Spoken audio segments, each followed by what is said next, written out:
I would love to unpack my recent experience of branding with you today. And let me know if this is how it's been for you, where when we talk about branding, we picture logos and fonts and colors and ideal client exercises and all of the things.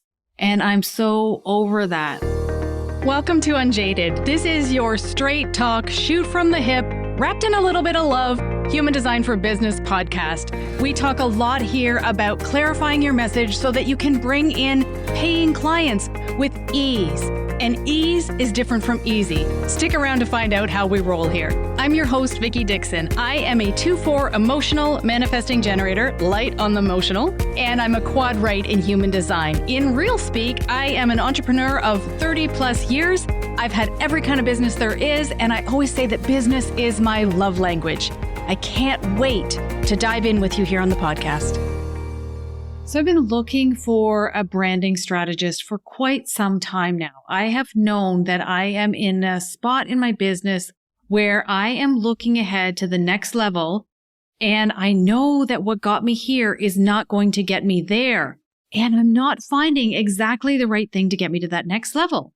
Now, in my human design, I am a second line profile, and as a second line, we are notorious for not understanding our gifts and not being able to articulate them clearly. And I have been in my groove, making it work with my message, making it work with the people that I'm here to serve, all of the opportunities that are coming my way as a 2-4, all the things. And then it was time where I was being faced with things have really changed in my world. I do this thing that you may be doing too in your business where I don't want to brag too much. I gloss over some of my accomplishments because I don't want it to be about me, even though I know looking at my own human design that it is all about me. So I'm going to unpack that with you, but I'm going to start with the branding guy that I found, and I'm hoping to share him with you. I'm hoping that he will join us on a podcast episode because he has some great insights to share. So your brand, yes, your colors matter. Yes, your fonts matter. Yes, the look of your brand matters. But I knew when I was interviewing all these brand specialists that it was about a lot more than that for me right now. It was like getting down to the thing that differentiates me in the space. And that's what we all need to know. We need to know, what is it about you that is different than everyone else in your space? What is your category of one? How are you a category of one? And particularly if you were a second line, this is going to be really hard to get to on your own. I'm not saying that you can't. I'm just saying that you know how it is, right? It is so easy for you to do the work that you do for everyone else. And then when you go to turn it on yourself, you're like, where do I start? And I'm like that too.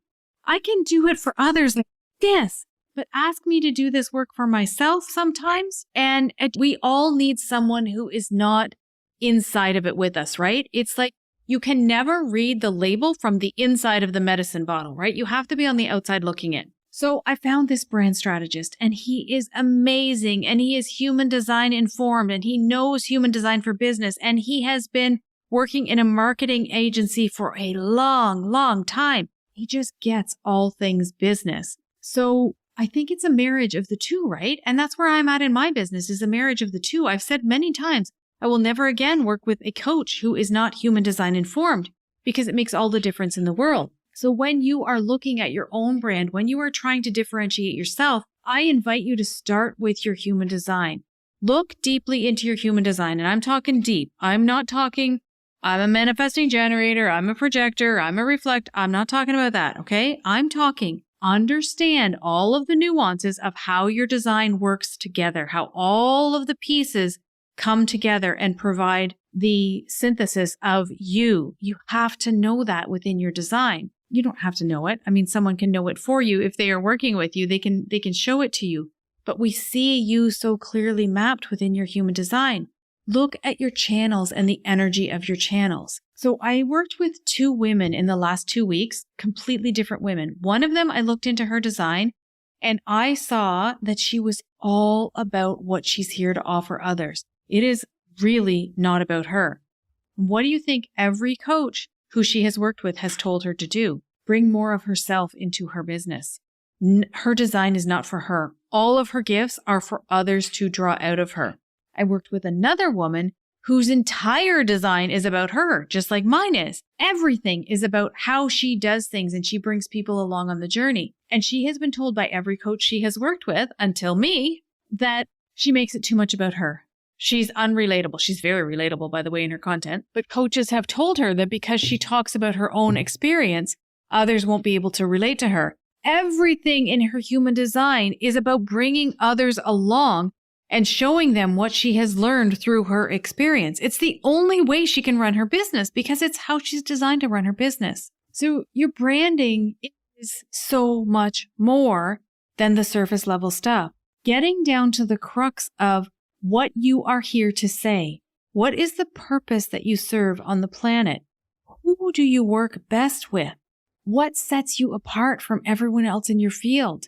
Do you know what your competitors are doing? Do you know what they offer? And I don't believe in competition. However, your potential customers are looking at other people in your space. Who are they following? What makes you different than the people that they are following? What makes you better suited to serve that client? And you've heard me say this before on the podcast, if you've been here a while, you gotta know your ideal client on a much deeper level than she has blonde hair that she gets colored once every 6 weeks. She drives a Subaru. She has 2.3 children. She's divorced. She makes $80,000 a year. She lives in the suburbs. Need I go on? Those ideal client exercises are over with. Think about who you are as it relates to your human design, or as it is shown to you in your human design. Who did you come here to be? How do you be that for your clients? And what is the problem that you solve? And that's how you're going to be able to position yourself in the market in a way that sells your services. And you don't have to make it fancy. You don't have to be made up. You don't have to be perfect. You don't have to have AI-generated eyeballs that follow people along when you're on your workshops. You can follow your notes. You can be all of who you came here to be because your person needs you to be that for them. And that is how you build a brand that matters.